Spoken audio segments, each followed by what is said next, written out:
Every time we're going somewhere, we always try to leave early to avoid traffic. We always fail. Not this time. 7 o'clock. Yes. I almost can't believe it. I'm like in delirium from the excitement of actually leaving early.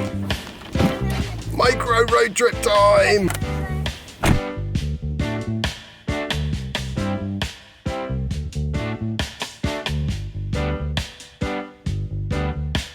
Whenever we come here, we have to park by the side of the road so that we can get the luggage in. And then I have to go and take the car and park somewhere else.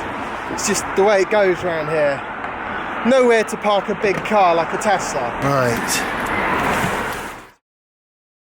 I'm going to talk about Tesla and their service today. I don't mean as in like the service they provide their customers, I mean the service that they give your cars, because there've been some changes and I just recently went for a service. More on that a little bit later though, because I need to head down the hill and see my family and say hello and be sociable, that sort of thing.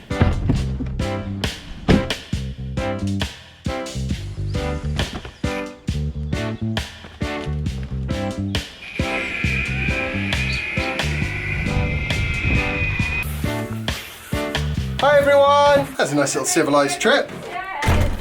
Awesome. Righty, so I've just popped out here for a second because I'm going to quickly talk about this Tesla service thing, because it's quite interesting, because I just had a service, as you probably know if you subscribe to my channel and have watched recent videos, and it went rather well. I haven't had a service for 57,000 miles and the car just sailed through. If a car can go 57,000 miles and not really need a service, then why have services all the time? And that's exactly what Tesla basically have come up with as their way forwards.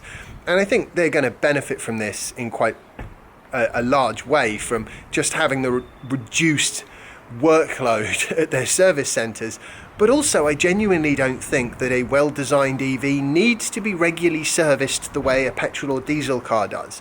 You know, with an ICE, you've got to keep all the different fluids at the right levels and etc. all the time. Otherwise, they just don't work properly. And when it comes to something electrical, things tend to either work or not. And oftentimes, if there is some design problem with the electronics, software can get round that. And you know, Tesla have released a huge number of software updates. It's one of the things they're very good at, and you don't have to go to the service centre to get your software updates. I mean, it blows my mind that any car manufacturer in 2019 requires you to take your car to a garage in order to have a software update done. It just doesn't...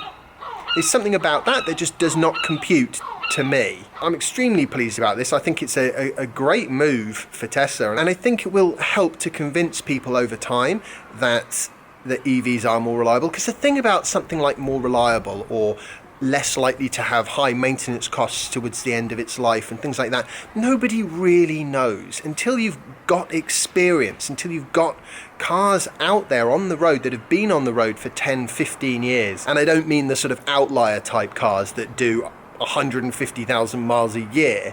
Yeah, okay, so their batteries probably do wear out, although not that often. I'm sure I was reading just the other day about a Tesla taxi that has done, I don't know, 300 and something thousand miles on one of its batteries. Of course, if you do that, you've only really got the cycle life with a taxi that's doing miles at that rate, because the calendar life doesn't really play a massive part over sort of 3 years or so. It's more when you get out to 7, 10, 15. At that point, you are definitely looking at the battery coming towards the end of its service life, at least within the car. Of course, you can then reuse that battery for other uses. But yeah, all in all, it's a good thing for Tesla, I think. Okay. Yep. Are you going to get just the skateboard? Right. We're going to the park. Okay. How about we go to the skate park?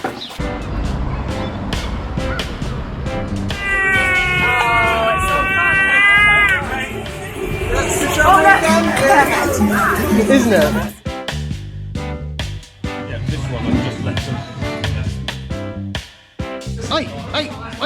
Hey, You're giving the game away. Wait, stop, leave my cake alone. Ah! Look, it's not that big. So I have come out to finish today's vlog post because it's all kind of got a little bit out of hand. I've had a thoroughly entertaining Brexit conversation. This is actually shot on the Saturday when they had that big march in the middle of London, so it's been all sort of topical and on everyone's mind, and it's been on my mind, which means that I've kind of forgotten to finish this video, which is what I'm doing now. So in terms of Tesla's servicing policy, as I've said already, in my experience at least, there is no harm in treating EV servicing as an effectively as needed kind of thing. So if you have a problem, then it's a good idea. If it's been years and years and years, it probably is a good idea, because, you know, there are things on the car that may need adjusting. Suspension, tracking possibly if you're still on the same set of tyres for years on end. Usually a good idea to make sure things like brake fluid are topped up. I think there is some radiator coolant in there. I'm not sure actually. Do they have a radiator coolant? I guess they would have to have some kind of radiator coolant because they've got a little radiator up the front. But either way, there are things that you need to keep an eye on. But for the most part, the motor, the inverter, the battery will just keep on chugging pretty much no matter what. And if they have a problem, it'll be immediately obvious that you've got a problem, because when you try to make the car drive, well, it won't. I tell you what I am finding very gratifying at the moment, and this is kind of a further example of that. I've been driving EVs for quite a while now. I had my Tesla for almost 5 years. I had 2.5 years of a Nissan Leaf before that.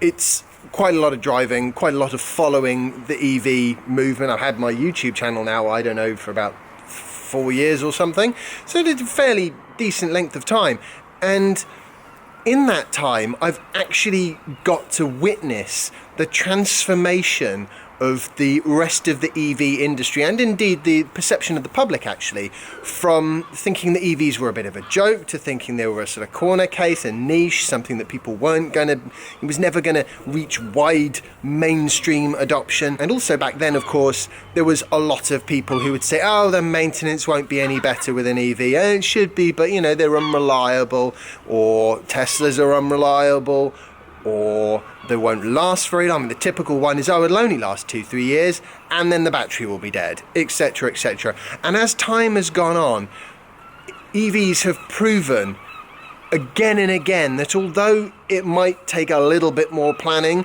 to avoid having to go to the petrol station for 5 minutes every week or so, you might have to have charging at home, you might have to know where your local supermarket chargers are if you don't have off-street parking at home.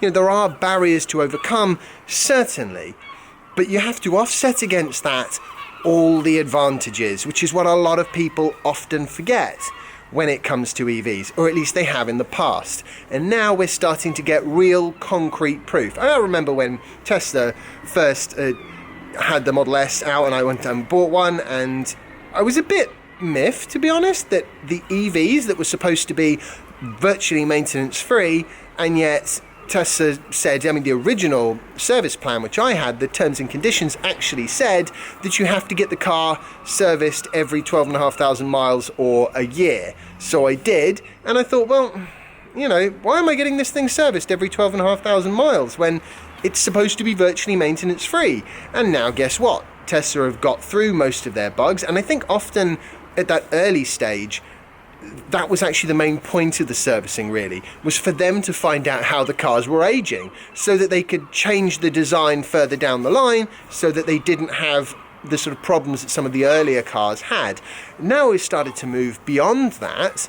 It's got to the point where Tesla don't really feel like the service is fulfilling its purpose anymore. It's just taking up people's valuable time and money, and Tesla's valuable time and money, and honestly they would rather concentrate on making and selling cars, which is, it's quite gratifying to see that shift in people's perceptions and shift in the available evidence which people can present to help inform other people's opinions. Right, I'm going to say goodbye now.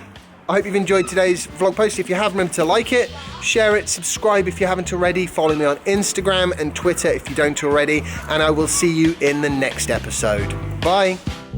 So Jasper's obviously now got his skateboard, because I went and got it, and on the way up, guess what? Nice little old lady, passed her on the pavement, and she said, "Ooh, that looks new." Clearly, you could just, I don't know why, but it's always the old ladies that are into electric skateboards.